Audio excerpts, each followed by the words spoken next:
Hi guys, welcome back to my channel. Today I'm going to show you how to make Swiss Meringue Buttercream Frosting. So let's get started.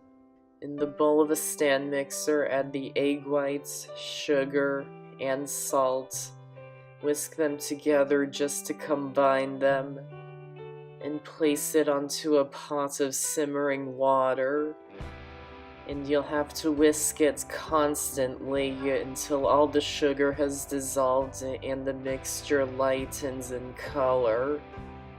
It will take about 1 to 2 minutes. Then remove it from the heat and place the bowl onto the stand mixer and just mix it on low speed for 2 minutes.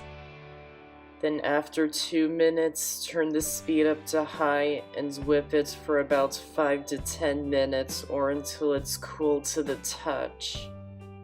If the side of the bowl doesn't feel hot anymore or even slightly warm, it's perfect. Then with the mixer running on low speed, add the butter a little bit at a time. Then once all the butter is added, turn the speed up to high and beat it for about 30 seconds. Then add in the vanilla extract and mix it in until it's combined. And then finish it off by hand to make sure all the ingredients are mixing in. And that's how to make Swiss Meringue Buttercream Frosting. I hope you enjoyed the video. Thanks for watching, and I'll see you next time.